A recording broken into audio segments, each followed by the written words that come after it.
C'est un réel plaisir de vous retrouver en ce deuxième jour de l'année civile pour vous informer. Mesdames et messieurs, bonsoir et bienvenue dans cette grande édition du journal. En République démocratique du Congo, l'actualité reste dominée en début de l'année par la réélection du président en fonction Félix-Antoine Tshisekedi. Après la publication du résultat provisoire par la Commission électorale nationale indépendante, les rues de Kinshasa ont été envahies par la population pour célébrer la victoire du vainqueur de l'élection du 20 décembre. Reportage.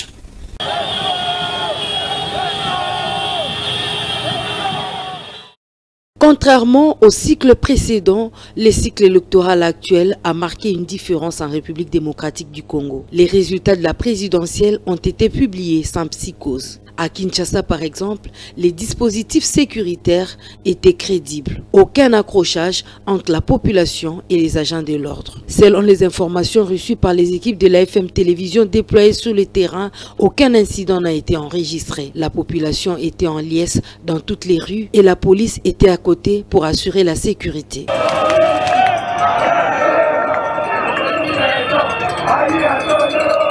Malgré les appels au boycott lancés par certains candidats à la présidentielle, la population congolaise a gardé son calme. Juste après la publication des résultats par le président de la Commission électorale nationale indépendante, des cris de joie ont été poussés à Kinshasa.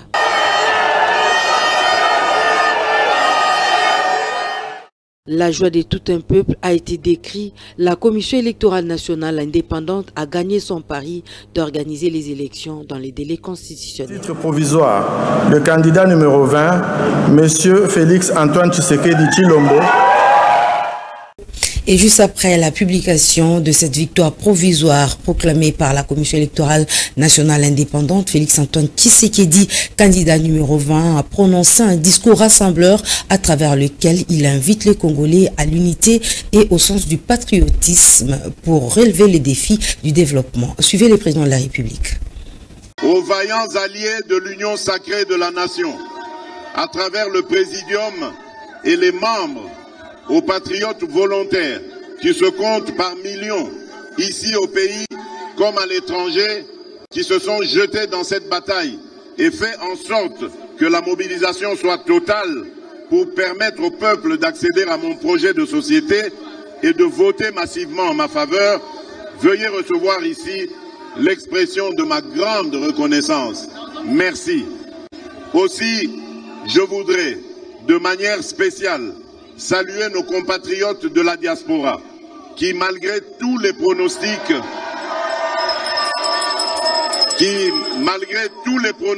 sombres, ont fait retentir le profond attachement à leur mère patrie, la République démocratique du Congo, en parfaite symbiose et cohérence avec la vérité des urnes telle qu'exprimée au pays. Enfin, retenez que la République démocratique du Congo est une terre d'espoir, une terre d'avenir. Nous avons toutes les raisons de réfuter la thèse de nos ennemis et de croire fermement et définitivement en notre pays. Mettons-nous au travail et faisons resplendir notre nation. Banamboka, ezalinde likambo ya mabele. Congo ezali mboka ya bakoko na biso. Esengeli tobomba pe totonga yango elongo biso banso. Matondo mingi. Aksanti sana. Toi Sakidilo Abunyi. Mfia Ukidi. Vive la démocratie. Vive le peuple congolais. Que Dieu bénisse la République démocratique du Congo et son peuple. Poursuivons ce journal, c'est le 12 janvier que la Cour constitutionnelle va rendre public le résultat définitif de la présidentielle du 20 décembre au lieu du 10 janvier comme prévu. La Haute Cour a précisé cette information pour ne pas plonger les Congolais en conjecture. Igor Sombo pour les précisions. Le candidat numéro 20, Félix-Antoine Tshisekedi Tshilombo, a obtenu 13 215 366 voix, suffrages valablement exprimés, soit un pourcentage 73,34, et déclaré président de la République. Par le biais d'un communiqué de presse, la centrale électorale a fait que le délai de dépôt des recours est fixé au mercredi 3 janvier 2024 et le délai de traitement des recours est pour le vendredi 5 janvier. La publication des résultats définitifs de l'élection du président de la République par la Cour constitutionnelle interviendra le vendredi 12 janvier prochain. La CENI rappelle aux candidats indépendants, partis et regroupements politiques ayant concouru à l'élection du président de la République du 20 décembre 2023, qui conformément à l'article 73 de la loi électorale, les recours en contestation des résultats provisoires ainsi publiés sont à déposer auprès de la Cour constitutionnelle dans le délai de 2 jours après l'annonce par la centrale électorale. Félix-Antoine Tshisekedi est largement réélu avec 73% à la présidentielle. Ce résultat provisoire publié par la Commission électorale nationale indépendante sera confirmé par la Cour constitutionnelle qui accorde un délai de 2 jours aux contestataires pour le dépôt des recours. Au cas contraire, tout recours contre ce résultat de la présidentielle publié par la CENI sera nul et de nul effet. Alors déjà, les principaux opposants et candidats à la présidentielle ont refusé de déposer leur requête. Ces derniers expriment leur méfiance à la haute cour et qu'ils précisent d'être perçus comme dernier virage pour avaliser la fraude électorale. Les appels aux manifestations de protestation lancées par l'opposant Martin Fayulu, candidat numéro 21 à la présidentielle du 20 décembre, sont qualifiés de distraction par une frange de la population quinoise qui estime que seul le dépôt des recours à la Cour constitutionnelle reste la voie légale et reconnue par les Congolais. Suivez les réactions dans cet élément réalisé par Jancy Elengue et Samuel Ilunga. Les Congolais ont réagi suite aux propos tenus par Martin Fayulu, leader de la plateforme politique Lamuka, après la publication des résultats de l'élection présidentielle du 20 décembre dernier. Quelques Kinois interrogés à ces sujets ont donné leur avis, notamment en recommandant aux candidats non élus, je cite Martin Fayulu, d'aller saisir la Cour constitutionnelle s'il n'est pas d'accord avec les résultats publiés par la Commission électorale nationale indépendante. Bon, Martin Fayulu a annuler l'élection. L'élection par rapport à quoi? Ce que les gens revendiquent à Kendekuna et pas à Bateau Benga Bangona Linga de Baïni Beko. Biso population to revendiquer les logoni. Biso population, ba population wa linga qui revendiquer na bango ba soutenir et bango ne ba poni nani Fati. A auto déclarer que tout le baso qui à 70 ou à 90% ba poni Fati. Ce que batango a qui revendiquer bango banane ba otambola. Ibanda ba élection yo c'est zo salema na monde. Bato ba échouaka, ba déclaraka que l'élection est mal organisée, il y a eu tricherie, tout consort.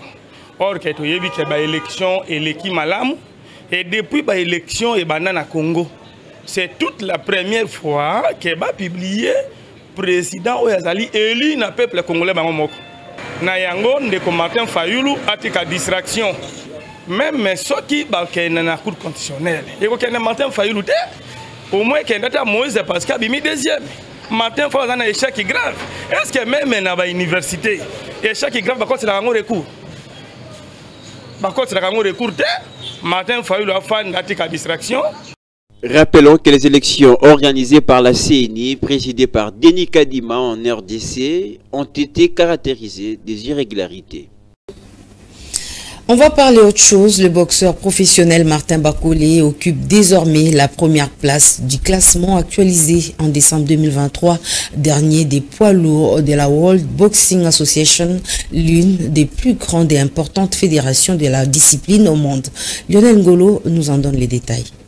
C'est finalement une consécration qui place le boxeur congolais au sommet de la plus grande et importante fédération de la discipline au monde. Après près de 5 ans à la 2e place, les natifs de Kananga a fait peur à ses adversaires car aucun d'entre eux n'a voulu prendre le risque de l'affronter. Détenteur de la ceinture Ibo continentale de poids lourd en 2017, Martin Bakole avait affronté le Russe Sergei Kizem le 12 décembre 2021 à Arena Wembley à Londres. Mais le parcours va continuer pour ces natifs de Kananga. Mais le combat qu'il a propulsé auprès du grand public est sans doute celui qu'il a opposé à l'ancien champion olympique de poids super lourd en 2016. Je cite le français Tony Yoka à l'Accor Arena le 14 mai 2022. Le Congolais l'a remporté au point et depuis Tony Oka ne gagne plus. Sur l'ensemble de sa carrière professionnelle, Martin Bakolé a livré 23 combats pour 2 victoires, dont 14 par KO et une seule défaite. En devenant le numéro 1 de poids lourd dans cette discipline, il détrône l'Anglais Anthony Joshua et le Néo-Zélandais Joseph Parker. On va poursuivre ce journal avec le football. Les 24 joueurs sélectionnés des Léopards se rassemblent dès ce mardi 2 janvier 2024 à Abu Dhabi, aux Émirats Arabes Unis, pour un stage avant de rallier San Pedro en Côte d'Ivoire pour la phase finale de la 34e édition de la Coupe d'Afrique des Nations. Un stade pendant lesquels les hommes de Sébastien Desabre livreront 2 matchs amicaux, probablement le 7 et le 11 janvier, contre les adversaires dont les négociations sont en cours. L'année 2023 appartient désormais à l'histoire. L'AFM Télévision, dans sa spécialité de vous informer, vous rafraîchit la mémoire sur les événements qui ont marqué cette année qui vient de se terminer. Nous allons débuter par l'arrivée en RDC du pape François. Ça y est, la visite apostolique de sa sainteté, le pape François en République démocratique du Congo est effective. C'était autour de 14h33 heure locale que l'avion papal en provenance du Vatican a atterri à l'aéroport international de Njili. Le souverain pontife a foulé les sols de Kinshasa pour un séjour dont les activités bien planifiées se dérouleront dans les sites déjà bien aménagés. Dès sa descente d'avion, le pape François a été chaleureusement accueilli par une forte délégation conduite par le Premier ministre et le nonce apostolique. Sous un fond sonore agrémenté au rythme de la musique folklorique, le chef du gouvernement et le nonce apostolique se sont approchés pour une poignée de mains honorifiques au pape François, confortablement installé sur son fauteuil roulant. Chemin faisant sur les tapis rouges, le souverain pontife a été conduit au salon d'honneur de l'aéroport international de Njili avant de prendre place à bord de la papale mobile pour se rendre au palais de la Nation où un tête-à-tête a été prévu avec le président de la République, Félix-Antoine Tshisekedi. À l'extérieur de l'aéroport international de Njili, un décor hors du commun, reflétant un accueil délirant au pape, a été planté. Une foule en liesse, composée des personnes de toutes les tranches d'âge, ovationnait le passage du cortège papal, à côté des panneaux publicitaires géants portant des messages de bienvenue au pape. Rappelant qu'un dispositif sécuritaire important a été mis en place pour encadrer et orienter les personnes venues accueillir le pape. Un motif de satisfaction pour les chrétiens catholiques qui ont apprécié l'arrivée du pape François en République démocratique du Congo. Certains vont plus loin jusqu'à parler de la volonté du pape à réunifier la République démocratique du Congo. Suivez.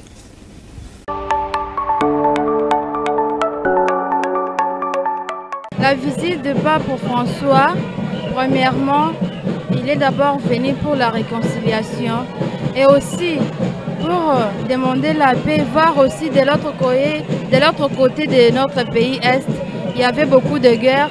Alors il est venu pour prier ensemble avec les chrétiens catholiques afin qu'il y ait la paix dans notre RDC. C'est juste qu'on puisse se réconcilier, on a juste besoin de se réconcilier, être unis. Avoir des propagandes, des partis pris, ce n'est pas important. Que nous soyons unis, ça serait une bonne chose. Vous-même, si vous voyez ici, l'ambiance vraiment, elle est vraiment grandiose.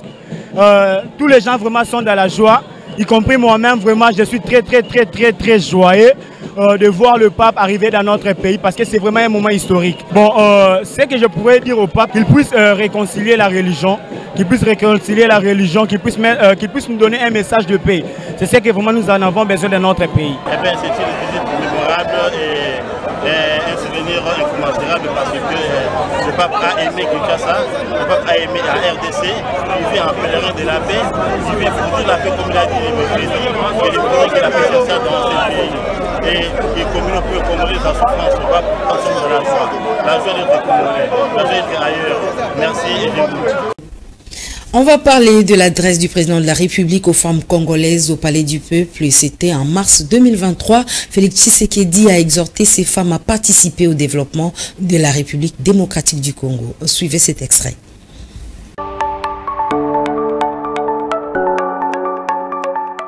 On dénombre à ce stade plus de 170 000 déplacés du fait de cette guerre, contraints de vivre dans une précarité quasi indescriptible.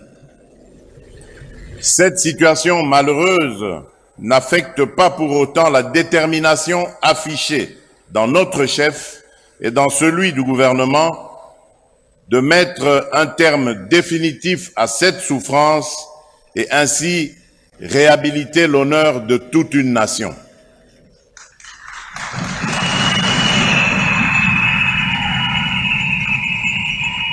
C'est ici le lieu de rendre un vibrant hommage à toutes les femmes congolaises qui se battent contre l'agression dont est victime notre pays par son voisin le Rwanda et de saluer par la même occasion la mémoire de toutes nos filles, jeunes filles et mamans fauchées par la barbarie de nos agresseurs sous couvert du mouvement terroriste du M23 qui sème la désolation et la mort dans notre pays.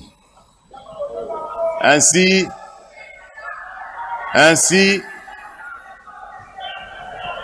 pour toutes ces victimes innocentes, injustement arrachées à la vie, je nous demande, une fois de plus après notre maman tout à l'heure, d'observer un moment de recueillement.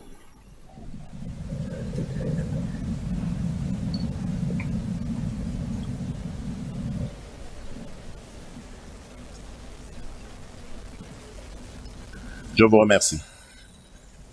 4 bâtonnats nationaux, 65 discours et leçons, tel est l'intitulé de l'ouvrage publié par le professeur Matadiwamba Kambamuntu. C'était pendant l'année 2023. Suivez.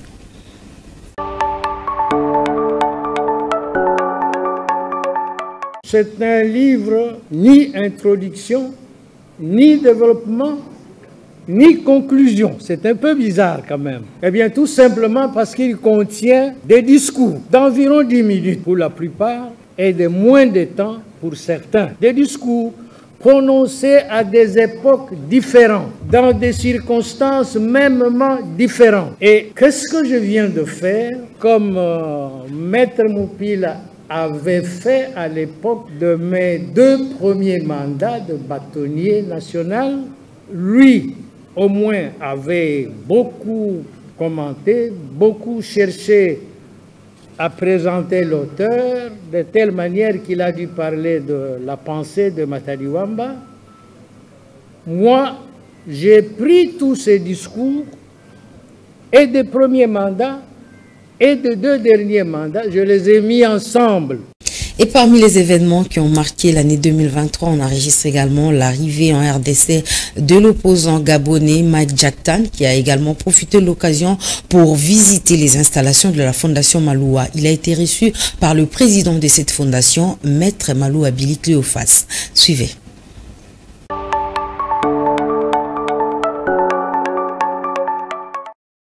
Malgré son agenda chargé, le docteur Mike Jacktan, candidat à la présidentielle du Gabon, a pendant son séjour en République démocratique du Congo visité les présidents de la Fondation Maloua, l'acteur social du renom en République démocratique du Congo, Maître Maloua Billy Cléophas.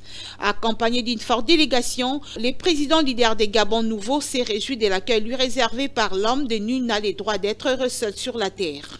Après échange à huis clos entre les 2 personnalités, Maître Maloua Billy Cléophas a promis un soutien indéfectible et sans relâche au Dr Mike Jacktan, le potentiel candidat à la présidentielle de 2023 à la République du Gabon.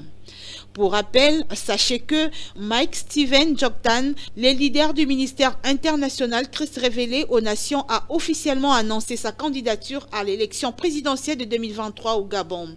Il se présente sous la bannière du Gabon Nouveau, un parti politique de l'opposition créé par ses pairs en 2017 après sa sortie de l'Union nationale. Sans avoir froid aux yeux, il se présente sous la bannière du Gabon Nouveau, un parti politique de l'opposition créé par ses pairs en 2017 après sa sortie de l'Union nationale. Sans avoir froid aux yeux, le docteur Mike Jacktan a déclaré le 22 mars 2023 à Libreville, je cite, « J'annonce donc solennellement ici et maintenant que je compte dorénavant me consacrer au projet présidentiel au front duquel je me suis porté. » Je confirme que je serai bien candidat à la prochaine élection présidentielle du Gabon. Je ne renonce en aucun cas à mon épiscopat. L'acte de consécration comme évêque est irréversible. En réalité, mon engagement citoyen s'inscrit dans la continuité de mon appel à servir Dieu au travers de tous les hommes. Fin de citation. Le candidat aux prochaines élections présidentielles de la République du Gabon a clôturé sa visite dans les installations de la chaîne FM TV. Mike Joktan a sillonné tous les locaux du bâtiment de la réception jusqu'au plateau en passant par les bureaux, la salle de montage et autres pièces. Une visite guidée par les présidents de la Fondation Maloua, Maître Maloua, Cléophas. L'équipe FC Renaissance du Congo a recouvré son unité en début de l'année 2023 grâce aux efforts de l'actuel président Maître Maloua Billy Cléophas. Je vous propose de suivre l'ambiance qui a régné lors du premier entraînement avec tous les membres cofondateurs de cette équipe.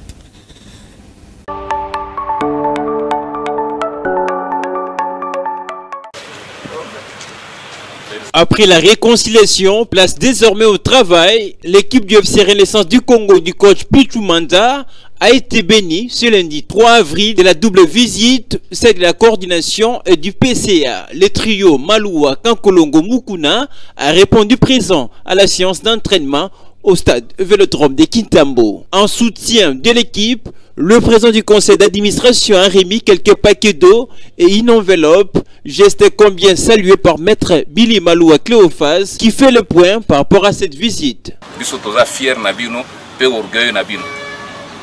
Renaissance na minitoyo boye bakangote nde miroir ya football na RDC.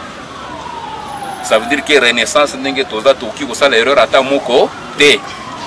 Toki kosala erreur te okamata bampaka totia bango libanda po toza na mpaka moko oyo asala à la tête ya Renaissance combien d'années? 7 ans. Na makambo ya sérieux, il a fallu que mpaka aya mona bakoko na ye. Prenant la parole à son tour, l'évêque Pascal Mukuna promet de tout mettre en œuvre pour le relancement de l'équipe, promesse faite aux joueurs et au staff technique. Ndenge bomoni to telemi bo. L'ingolo ba Renaissance et son parce que nabi très bien. Équipe auquel il bosse c'est d'abord motivation, c'est ba conditions, c'est tout. Donc se débattre là ndenge nyos.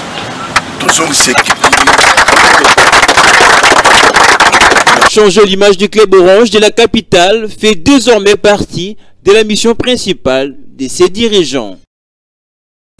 Toujours dans le cadre de la rétrospective sportive de l'année 2023, mesdames et messieurs, je vous convie à suivre un extrait du match amical qu'a livré la FM Télévision contre l'équipe du journal en Lingala Facile.